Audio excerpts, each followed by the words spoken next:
매일매일 건강한 습관 하루 비타민입니다. 냉장고는 이제 더운 여름철뿐 아니라 겨울에도 없어서는 안 될 필수 가전제품이 되었죠. 지금은 누구도 신기하지 않는 필수 가전이 되었지만 사실 한국의 냉장고가 일반인에게 널리 보급된 것은 1980년대 이후로 역사가 생각보다 길지는 않습니다. 유럽 역시 주방의 필수품으로 받아들여진 것은 50년 전에 불과하고 미국 역시 80년에 지나지 않는다고 하죠. 이런 냉장고의 보급으로 인해 식품들을 장기간 신선하게 보관하여 먹을 수 있게 되었는데요. 하지만 많은 분들이 냉장 보관하는 식품 중 특정 식품들은 오히려 냉장 보관 시 독이 될 수 있다고 합니다. 이 식품들은 냉장으로 보관하면 빨리 상하거나 유해물질까지 발생될 수 있다고 하는데요. 오늘은 절대 냉장고에 보관하면 안 되는 것들에 대해서 알아보도록 하겠습니다. 여러분은 개봉한 마요네즈를 냉장고에 보관하시나요? 마요네즈를 개봉하면 빨리 상할 것 같다는 생각이 들어 냉장고에 보관하는 분들이 많으실 텐데요. 사실 마요네즈는 냉장 보관을 하면 안 되는 식품입니다. 마요네즈는 식초, 소금, 식용유, 계란 등을 섞어서 만들게 되는데요. 이런 마요네즈를 9도 이하의 낮은 온도에서 보관을 하게 되면 이 성분들이 분리가 되게 됩니다. 이 경우 다시 섞어도 원래의 맛과 식감으로 돌아가지 않기 때문에 모두 버려야 하는 불상사가 생길 수 있습니다. 따라서 가급적 작은 용량의 마요네즈를 구입한 뒤 신선한 실온에 보관하여 2개월 이내에 드시는 것이 좋고요. 직사광선이나 전기제품, 열기가 닿는 곳에 둘 경우 고온으로 인해 상할 수 있기 때문에 늘 서늘한 곳에 보관하셔야 합니다. 시중에 판매되는 마요네즈 중 기름 성분을 줄인 마요네즈도 있죠. 이런 마요네즈의 경우 냉장 보관을 해도 문제가 없을 수 있는데요. 하지만 너무 낮은 온도에 두게 되면 역시 문제가 생길 수 있기 때문에 꼭 냉장 보관을 하고 싶다면 그나마 온도가 높은 문 쪽 칸에 넣어두는 것이 좋습니다. 냉장 보관하면 안 되는 두 번째 식품은 감자인데요. 많은 분들이 감자를 냉장고나 겨울철 추운 베란다에 보관을 하실 거예요. 감자를 시원하게 보관할 경우 당도가 높아져서 더 좋다고 생각하시는 분들도 있으실 텐데요. 이는 냉장고의 차가운 온도로 인해 감자의 전분이 당으로 전환되기 때문입니다. 이 상태에서 120도 이상의 온도에서 조리할 경우 전환된 당류는 아크릴아미드라는 발암물질이 생산되게 됩니다. 아크릴아미드는 미국의 국립암연구소에서 발암물질로 규정할 만큼 독성이 강한 물질이죠. 따라서 이런 불상사를 피하기 위해서는 햇빛이 닿지 않는 서늘한 곳에 보관하는 것이 좋고요.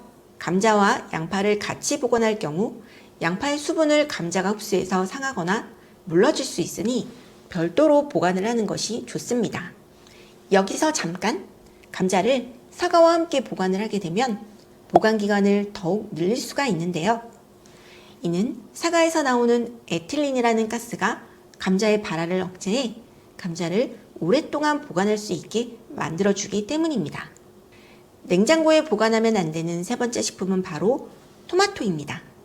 과일이나 채소는 무조건 냉장고에 보관하는 분들이 많으실 거예요. 토마토를 냉장고에 보관하게 되면 껍질이 물러질 뿐 아니라 맛 또한 변하게 됩니다. 뿐만 아니라 토마토의 필수 영양소인 라이코펜이 절반이나 줄어들게 된다고 하니 토마토 역시 서늘한 상온에서 보관을 하는 것이 좋습니다. 냉장고에 보관하면 안 되는 네 번째 식품은 꿀인데요. 꿀을 15도 이하에서 보관하면 결정이 생기게 됩니다. 이는 그 꿀이 가짜라서가 아니라 저온에서는 포도당이 결정을 생성하기 때문입니다. 꿀의 당분 중 포도당 함량이 특히 높은 자파꿀의 경우 결정이 더 잘 생기게 되는데요. 이렇게 이미 꿀의 결정이 생겼다면 40에서 50도에서 중탕으로 결정을 녹여주시면 됩니다. 꿀의 유통기한은 보통 2년이라고 적혀 있는 경우가 많죠. 하지만 사실 꿀은 수분 함량이 낮고 당분의 함량이 높아서 상온에 오래 보관을 해도 거의 부패가 일어나지 않습니다. 때문에 엄밀히 말하면 유통기한이 명확히 정해져 있지 않은 식품이라고 할 수 있죠. 실제 한 연구에서는 상온에 3년간 보관된 개봉되어진 꿀을 갖고 미생물 검사를 진행한 적이 있는데요. 그 결과 놀랍게도 단 한 마리의 세균도 검출되지 않았다고 합니다. 더욱 놀라운 기록도 있습니다.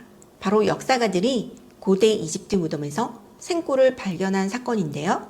엄청난 시간이 흐른 뒤 발견된 이 생꿀이 여전히 아무 문제 없이 섭취가 가능했다는 것이죠. 이는 벌꿀은 약 20%의 수분을 제외한 나머지 성분이 포도당, 과당, 자당 등 당 성분으로 이루어졌기 때문인데요. 이렇게 당 함량이 높으면 미생물이 생육하기 어려운 환경이 되기 때문입니다. 설탕이나 소금으로 식품을 절이면 미생물이 이용할 수 있는 수분의 활성이 낮아지게 되고 이로 인해 세균이 자랄 수 없게 되는데요. 갈치에 굵은 소금을 뿌려 보관하면 쉽게 상하지 않는 이유 역시 이런 원리로 인한 것이라고 하네요. 그럼에도 불구하고 제대로 만들어지지 않은 꿀을 구입한 경우 꿀이 상하는 경우도 있습니다. 일부 생산자는 더 많은 수익을 위해 충분히 만들어지지 않은 제품을 빠르게 수확해서 판매하곤 하죠. 요즘 많은 과일들이 예전처럼 맛이 없는 이유이기도 합니다. 그렇다면 정확히 어떤 이유로 꿀이 상하게 될까요? 첫 번째로는 벌이 수분 수준을 18% 이하로 낮추려면 충분한 시간이 필요한데 그 전에 너무 일찍 꿀을 수확하는 경우이고요. 두 번째로는 비용을 줄이고 제품을 대량 생산하기 위해 설탕, 시럽 등을 첨가하는 경우입니다. 이 경우 박테리아가 성장할 수 있는 수준까지 수분 함량이 증가될 수 있기 때문에 꿀을 구입할 때에는 가격보다 평판이 좋은 판매자에게 구입하는 것이 중요합니다. 또 꿀의 뚜껑을 충분히 조이지 않는 경우 공기 중의 수분을 빨아들여 같은 문제가 발생할 수 있으니 뚜껑은 꼭 꽉 닫아서 보관을 하셔야 합니다. 냉장 보관을 하면 안 되는 마지막 식품은 양파입니다. 양파를 껍질째 냉장 보관하는 경우 곰팡이가 피거나 박테리아가 번식하기 쉬운데요. 이뿐 아니라 끈적한 이름 모를 액체 역시 흘러나오게 되죠. 따라서 껍질째 양파를 보관하는 경우에는 바람이 잘 통하는 그물망이나 바스켓에 담아서 서늘한 곳에 두셔야 하고요. 그럼에도 불구하고 양파를 냉장 보관하고 싶으신 경우라면 양파의 껍질을 깨끗하게 제거하고 공기가 통하지 않는 밀폐 용기에 담아서 보관하셔야 합니다. 오늘은 냉장고에 보관하면 안 되는 식품들에 대해서 알아보았는데요. 오늘 내용 도움 되셨나요? 구독과 좋아요, 알림 설정 잊지 마시고 꼭꼭 한 번씩 눌러주시고요. 오늘 내용이 도움되셨다면 이 영상을 주위 분들에게도 널리 공유해주세요. 그럼 저는 다음 시간에 더 재밌고 알찬 내용으로 찾아뵙도록 하겠습니다. 시청 감사합니다. 안녕.